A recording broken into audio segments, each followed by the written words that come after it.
కల్తీ మద్యం, ఇంకొక వైపు కల్తీ నెయ్యి. ఏదైతే తిరుమల తిరుపతి దేవస్థానంలో జరిగినటువంటి నెయ్యి, ఏదైతే కల్తీ నెయ్యి అంశం కూడా చాలా సీరియస్గా కూడా సిట్ దర్యాప్తు కొనసాగుతోంది. సో వైవి సుబ్బారెడ్డి నివాసంలో కూడా మొన్న సోదాలు కూడా జరిపారు. చాలా కీలకమైనటువంటి విషయాలు ఇవన్నీ కూడా స్వాధీనం చేసుకున్నారు. అట్లాగే ఈ కల్తీ మద్యం, ఇది ఏదైతే ఇంతకుముందు మద్యం పాలసీ, మద్యం కుంభకోణం, మద్యంలో ఇష్టానుసారంగా దండుకోవడం, ప్రజల ప్రాణాలు, ఇవన్నిటికంటే కూడా ఈ కల్తీ మద్యంలో గుట్టు లాగితే చాలా విషయాలు కూడా బయటకు వస్తున్నటువంటి పరిస్థితి ప్రస్తుతం కనిపిస్తూ ఉంది. ఎందుకంటే ఖచ్చితంగా మరి జగన్మోహన్ రెడ్డికి ఎందుకు భయము అని అంటే, మరి వారే కదా వీళ్ళ వెనకాల ఉండి నేనున్నాను, మీకు నచ్చినట్టు చేసుకోండి అనే విధంగా కూడా చేశారు, చెప్పారు అనేది కూడా ఇటు కూటమి నేతలు చెప్తూ ఉంటారు. ప్రతిదానికి మూలం అక్కడి నుంచే మొదలైంది అనేది కూడా వాళ్ళు చెప్పేది కదా. సో ఏపీలో సంచలనం సృష్టించినటువంటి అన్నమయ్య జిల్లా ములకల చెరువు నకిలీ మద్యం తయారీ కేసులో ఒక సంచలనమైనటువంటి విషయాలు వెలుగులోకి వస్తున్నటువంటి పరిస్థితి.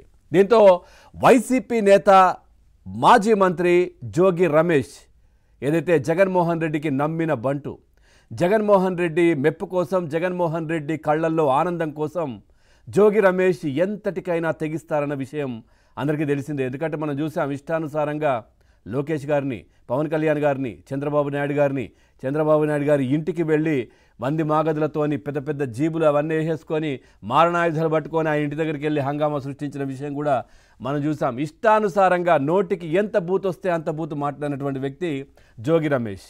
ఎవరి ముందు?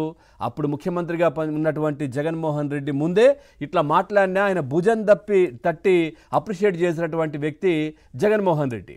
అందుకే అంటున్నాను, ప్రతి దాంట్లో కూడా మూలాలు ఎక్కడికి పోతున్నాయి, ఆ బిగ్ బాస్ ఎవరు అనేది అందరికీ తెలిసిందే, అంతిమ దోపిడీదారు ఎవరో అందరికీ తెలిసిందే ప్రతి అంశంలో కూడా. ఇక దీంట్లో ఈ ఇష్యూలో జోగి రమేష్, ఆ తర్వాత ఆయన సోదరుడు రాముపై ఉచ్చు బిగిస్తోంది ప్రధానంగా.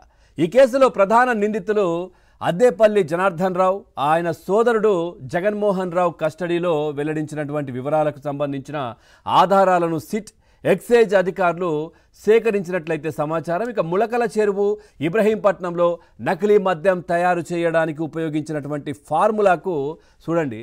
ఈ ఫార్ములా అంటే వీళ్ళు ఎట్లాంటి ఫార్ములాలు తయారు చేస్తున్నారో, ఎట్లాంటి ఫార్ములాలు బయటకు తీసుకొచ్చారో మనం చూస్తూ ఉన్నాం. నిజంగా చెప్పాలంటే ఒక కరోనా వస్తే దానికి ఫార్ములాను, లేదంటే ఒక రకమైనటువంటి వ్యాధి వస్తే, క్యాన్సర్ వస్తే దానికి ఫార్ములాను నయం చేయడానికి. సో ఇట్లా దేశానికి, ప్రపంచానికి ఉపయోగపడే ఫార్ములాలు చేయరు వీళ్ళు. ఇట్లాంటి నకిలీ మద్యం ఫార్ములాలు, లేదంటే ఇంకా ఈ మద్యానికి సంబంధించినటువంటి బ్లూ ప్రింట్లు, ఏ విధంగా ప్రజల ప్రాణాలు తీయాలి, ఏ విధంగా దోచుకోవాలి, ఇట్లాంటి ఫార్ములాలే ఉంటాయి వీళ్ళందరికీ. సో ఇట్లా ఈ ఫార్ములా ఏదైతే నకిలీ మద్యానికి సంబంధించి ఫార్ములాకు చిత్తూరు జిల్లాకు చెందిన బాలాజీ, అతడి కుమారుడు సుదర్శన్కు 2.5 కోట్ల రూపాయలకు పైగా డబ్బు అందినట్లు చాలా క్లియర్గా తెలుస్తూ ఉంది ప్రస్తుతం. నకిలీ మద్యం కేసులో నిందితుడిగా ఉన్నటువంటి కట్టా రాజు రాసుకున్న డైరీ, అంటే మనం పాత సినిమాల్లో చూస్తూ ఉంటాం, ఖచ్చితంగా తప్పు చేసిన వ్యక్తి, ఎంతటి వ్యక్తి అయినా సరే ఏదో ఒక ప్లేస్లో ఏదో ఒక ఆధారాన్ని కూడా వదిలి వెళ్తారు అని మనం చూస్తూ ఉంటాం కదా. సో ఇప్పుడు నోరు విప్పి ఏం చెప్పకపోయినప్పటికీ కూడా, ఏ డీటెయిల్స్ బయటకు రానప్పటికీ కూడా ఇట్లాంటి డైరీలో రాసుకున్నారంట. ఇవన్నీ కూడా బయటకు వస్తా ఉన్నాయి. ఈ డైరీలో చాలా కీలకమైన విషయాలు కూడా ఇటు సిట్ అధికారులకు తెలిసినట్టుగా కూడా తెలుస్తూ ఉంది. ఎందుకంటే ఈ డబ్బు ఇచ్చిన విషయమే కాదు, సో దాంట్లో ఎవరెవరు పాత్ర, ఎవరెవరికి డబ్బు ఇచ్చాం, ఎక్కడెక్కడికి డబ్బు చేరింది, ఆ తర్వాత ఈ ఫార్ములాకి ఎంత ఇచ్చారు, ఆ తర్వాత ఏం జరిగింది, ఏంటి, ఈ డబ్బు ఎక్కడికి తరలించారు, ఈ డబ్బులో ప్రధానంగా ఎవరికి వాటా వెళ్ళింది, అక్కడి నుంచి ఇంకెవరికి వాటా వెళ్ళింది, ఇవన్నీ కూడా ఈ డైరీలో చాలా కీలకంగా ఉన్నట్టుగానైతే సమాచారం అంతా ఉంది. ఇవన్నీ కూడా ఒక్కొక్కటిగా సిట్ అధికారులు బయటకు వదులుతూ ఉన్నారు. ముందే ఇవన్నీ చెప్పట్లేదు, ఒక్కొక్కటిగా బయటకు వదులుతున్నటువంటి పరిస్థితి. ఎందుకంటే ఆ అంతిమ దోపిడీదారు మరి ఆల్రెడీ అప్రమత్తంగా అయినట్టుగా కూడా తెలుస్తూ ఉంది. కానీ ఆయన ఉచ్చు బిగించే ప్రయత్నంలోనే సిట్ అధికారులు ఉన్నారు. ఎందుకంటే మామూలు విషయం కాదు ఇది. నకిలీ మద్యం ఎంతోమంది ప్రాణాలు కూడా తీసినటువంటి పరిస్థితి. ఇంకోవైపు ఈ కూటమి ప్రభుత్వాన్ని అప్రతిష్ట పాలు చేసే ప్రయత్నం కూడా జరిగింది ఇందులో. ఇక ఈ డైరీ ద్వారా ఈ లెక్కలు బయటకు వచ్చినట్లయితే సమాచారం. ఈ క్రమంలోనే కట్టా రాజు డైరీని అధికారులు స్వాధీనం చేసుకున్నారు. అద్దేపల్లి సోదరులను సిట్ అధికారులు రెండోసారి కూడా 4 రోజుల పాటు కస్టడీకి తీసుకుని విచారించారు. ఈ విచారణ అంటే నిన్నటితో ముగియడంతో కీలక విషయాలైతే వెలుగులోకి వచ్చినట్టుగా విశ్వసనీయ వర్గాలు అయితే చెప్తా ఉన్నాయి. జనార్దన్ రావు ఆఫ్రికాకు వెళ్ళక ముందు మాజీ మంత్రి జోగి రమేష్ ఇంటికి వెళ్ళినట్లు కూడా మరోసారి స్పష్టం చేశారు ఆయన సిట్ అధికారులకు. నేను ఇటు గతంలో మనం చూసాం, ఈ జోగి రమేష్ నాకు ఎవరో ఈ జనార్దన్ రావు తెలియదు, జనార్దన్ రావు నేను ఎప్పుడు చూడలేదు, ఇవన్నీ చెప్పారు. ఆ తర్వాత మళ్ళీ ప్రెస్ మీట్ పెట్టి జనార్దన్ రావు మా వీధిలో ఉంటుండే, మళ్ళీ ఇంకోసారి జనార్దన్ రావుకు ఒక ఏదో కొట్టు ఉంటుండే, లేదంటే జనార్దన్ రావు వాళ్ళ తాత మా తాత ఇద్దరు ఫ్రెండ్స్, ఆ తర్వాత జనార్దన్ రావు తెలుసు అయితే ఏంటి, ఇట్లా జోగి రమేష్ మార్చినటువంటి మాటలు ఇవన్నీ కూడా. సో ఇప్పుడు ఏదైతే ఆఫ్రికాకు వెళ్ళే ముందు, ఎందుకంటే వీళ్ళ మూలాలు వీళ్ళ అన్నీ కూడా ఈ వైసీపీకి సంబంధించిన వాళ్ళందరి సంబంధించిన ఇట్లాంటి కార్యక్రమాలు ఆఫ్రికా నుంచే మొదలవుతాయి. ఈ 3 రాజధానులు కూడా అక్కడి నుంచే తీసుకొచ్చారు జగన్మోహన్ రెడ్డి. సో ఈ విధంగా అక్కడ వెళ్ళే ముందు ఈ నకిలీ మద్యాన్ని తయారు చేసే పాలసీ రూపకల్పన, లేదంటే అక్కడ ట్రైనింగ్ తీసుకోవడానికి వెళ్ళే ముందు ఈయన జనార్దన్ రావు జోగి రమేష్ ఇంటికి వెళ్ళినట్టు కూడా చాలా క్లియర్గా చెప్పాడు.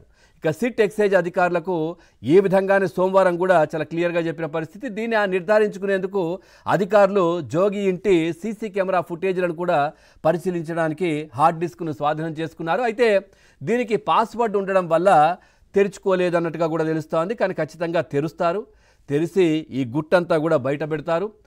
ఈ పూర్తిగా ఈ ఫార్ములాతో ముడి సరుకుల మిశ్రమం చేసినందుకు ఇటు బాలాజీ అతడి కుమారుడికి 2.5 కోట్ల అందగా వాటిలో ఒక్క ములకల చెరువు డెన్ నుంచే 1 కోటి వరకు తీసుకున్నట్లు గుర్తించారు సిట్ అధికారులు. ఇబ్రహీంపట్నం డెన్ నుంచి దాదాపుగా 30 నుంచి 40 లక్షల వరకు బాలాజీ అతడి కుమారుడికి చెల్లింపులు చేసినట్లు డైరీలో ఈ రాజు పెద్ద పెద్ద అక్షరాలతో రాసుకున్నాడంట.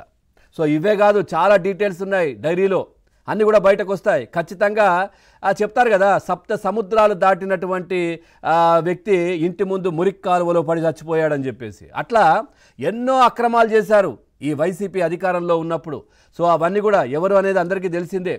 తాడేపల్లి ప్యాలెస్ దగ్గర నుంచి ఇక్కడ మామూలు కార్యకర్త వరకు. సో ఇన్ని అక్రమాలు జరిగిన తర్వాత అన్నీ ఒక ఎత్తు, ఇప్పుడు ఈ చిన్న చిన్న విషయాలకే వీళ్ళు బయటపడి వీళ్ళ అక్రమాలన్నీ కూడా బయటకు వచ్చి, సో వీటిపైనే శిక్షలు పడేటటువంటి విషయాలు కూడా మనం చూస్తూ ఉన్నాం. ఈ నేపథ్యంలో ఈ కల్తీ మద్యం కూడా చాలా పెద్ద ఉచ్చు బిగుసుకునే అవకాశాలు అయితే కనిపిస్తూ ఉన్నాయి. ఈ డైరీలో ఇంకా ఎవరెవరి పేర్లు ఉన్నాయనే దానిపై సర్వత్రా ఉత్కంఠనైతే నెలకొంది. చాలా పెద్ద పెద్ద వాళ్ళ పేర్లు అయితే ఉన్నాయి.